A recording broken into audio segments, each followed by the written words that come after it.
Hey, CPSG family. Hopefully, all is going well. This is Anthony, and what I want to do is actually give you guys a trade update to what's happening with GBP JPY.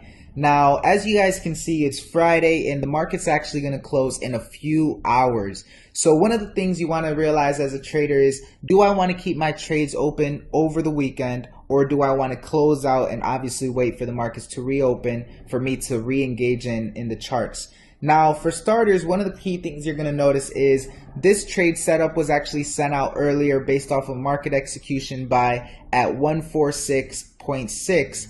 And from that, the market has truly just been moving sideways, consolidating to the sideways. Now, one of the things you're going to notice is as I break down this trade analysis, you're going to notice that I have a few things. I have my levels identified, which are going to serve as my 4 hours, my hours, but then I'll be able to now include and identify other confluences, whether if that's a trend line break, right? Because as the market does as it breaks trend lines, it's looking for opportunities to retest to maybe boom, now finally take off. So what I was actually being able to do is not only look for this market to break above that trend line, but also break above this level. So one of the things I'm actually going to add is, aside from our trend line that it's still holding, maybe as that possible retest to push that support, to push us up, there's actually going to be this break of these wicks, this area. And of course, aside from it being a zone, you can notice that it's also a 4-hour level. And that's why it's orange, and that's 146.567. So you could just say 146.6. Now, as you can see, this market did what? It served as support in the past and obviously broke that support, served resistance, and obviously it's just been holding resistance.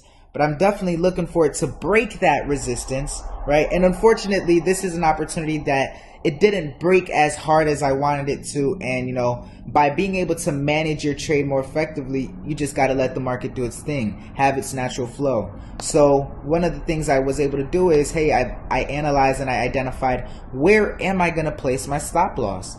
Because as this market has these wicks, it helps me identify where is that rejection to this zone, rejection to this level. But look at all those wicks, right? So that's possibly telling me this baby doesn't like this area, let's run away.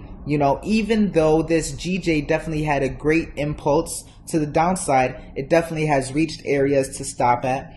Possibly now we can go into some retracements back into some structure. So you can see that with this 60 pip stop loss, I will decide to keep this trade open over the weekend, because not only with the stop loss is it under all of the zone, under most of those wicks, but also protected with this trend line right here that's going to also push this baby up. So, the market's obviously, like I mentioned, going to be closing in a few hours. If this is one of those things that you would just want to wait, obviously, for the market to come in, do some opportunities to re-enter, that's great. Because with this GJ, you're still going to be looking for obviously a break to the upside. And if it breaks, it's probably going to break into some levels. But coming back into some retested would be great to continue that baby to the upside. Now, the reason I have my target 3 at this point is because you're going to notice that this zone, this reference is very powerful. Not only to that, but you see how it was also tested in the past with this wick? Not only that, but this is how, when you really go to the past of price action, look what happened in the past.